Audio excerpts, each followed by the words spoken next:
Hi, it's Chester at Blue Pecan Computer Training, and in this video we're going to look at how to apply conditional formatting icon sets to text values rather than numeric values. Applying to numeric values is fairly easy to achieve, but it's not so obvious how to do this with text values. The first example I'm going to look at is where you have three different text values that you want to apply conditional formatting icons to, or up to three anyway. And then the second method will take you up to 5 different text values that you want to apply conditional formatting icons to.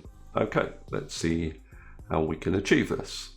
Let's start with the 3 text values that we need to apply conditional formatting icon sets to. So in my scenario, we're reviewing our employees and we have either good, average or bad. So what you want to do is create yourself a little table and arrange your ratings like this. So your top rating gets the value of 1, average rating or the middle rating gets the value of 0, and then your last rating gets the value of -1. Then what we can do is do a little VLOOKUP, a separate column where we look up our text values within this table, fixing that reference, returning values to the second column and performing an exact match. So then when I copy this down, you'll see that it returns the equivalent number for our ratings. Now with all these cells selected, I go up to conditional formatting, and that's on the home tab of my ribbon. And I'm going to icon sets, more rules. And I'm going to choose my icon set. That's going to be the tick, exclamation mark and cross. I'll go for this set here. And then the first thing you want to do is change the type of rule you're creating to number for both of these lines. And essentially what you're going to do is say anything that's greater than 0 gets your green tick, which means that anything that is equal to 0 will get the exclamation mark, and then less than 0 will get the red cross. Now that gives you the correct icon for each of these values, but it doesn't show the actual text value. Now to show the text value, we need to do some custom number formatting. Now to do that, with the cell still selected, Control-1 on your keyboard, go down to Custom, and in this type box you're going to write a custom number format. Now there are 3 parts that we're interested in our custom number format. The first part is for positive values. So our positive value is 1, and we want to return good in the cell if we have a 1.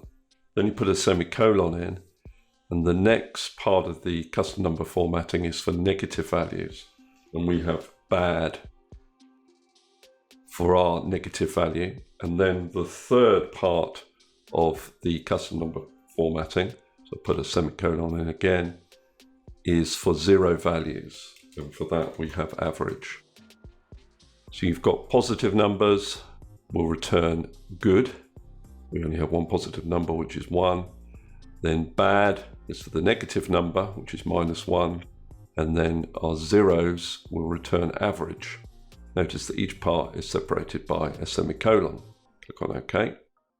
And now we have both the text that we need and conditional formatting icon in the same cell. Now obviously you've got a duplicate of these review values. One thing you could do is hide this column. Or if you didn't want to do that, another option is to copy and paste values here. If I copy, go to my paste button on the home tab and paste values, and then I can actually get rid of this column. Okay, now let's look at the scenario where you have up to 5 ratings. Same scenario, but over here you can see I've got my ratings: genius, excellent, good, average or below average. And all I've done is I've put a number against each of the ratings. The top rating gets a 5, the bottom rating gets a 1. Now I'm going to do the same VLOOKUP trick here. I'm going to look up the text value for my review in this table. I'll fix the reference to that.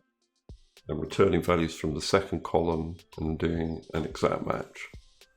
And if I copy this down, you get the correct number for the rating that's already been applied. Now to get the icons, it's fairly simple to achieve. What I do with the cell still selected, I go to conditional formatting, icon sets, more rules. And I need to choose an icon style that has 5 ratings. So I'll choose these little things here. And then again, I'm going to change all these rule types to number. And I'd say greater than or equal to 5, 4, 3, 2. And anything less than 2 will get this icon symbol here. Click on OK. You can see that the icon set has been successfully applied, but now I need to get the correct text within the cell. And I can use the same method of doing custom number formatting. So with the cells still selected, Control 1 on my keyboard, I go to custom. Now we're not going to quite use custom number formatting in the same way as we did in the last example. If you remember for that, it was positive numbers, negative numbers, and 0 values. You can override that pattern by using in square brackets, comparison operators. So we're going to say anything that equals 5 is genius. Genius, notice, is in quotation marks. So I'm just following this table here. Then I put a semicolon in, as we did before in the last example.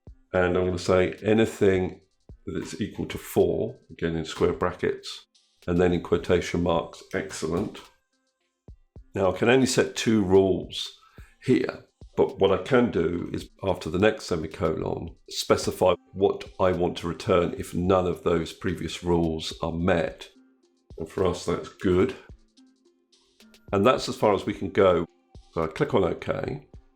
And you can see now that you either get excellent, genius, or good. And they've all been correctly applied, except for average and below average.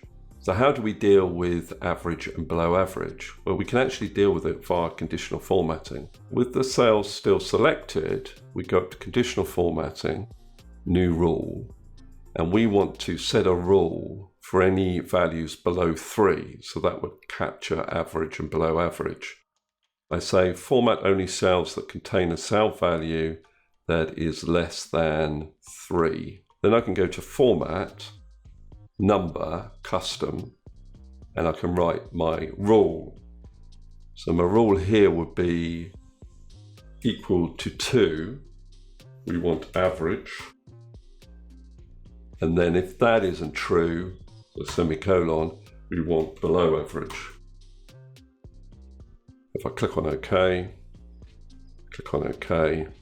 you can now see I have the correct text against each of these icons. Now in terms of getting rid of kind of the duplicate review columns again, I could hide this column, or what I could do is copy and paste values, which would then allow me to delete this column. Okay, that's all I wanted to cover in this particular video. Hopefully you found it useful. If you have, please subscribe, and I will see you next video.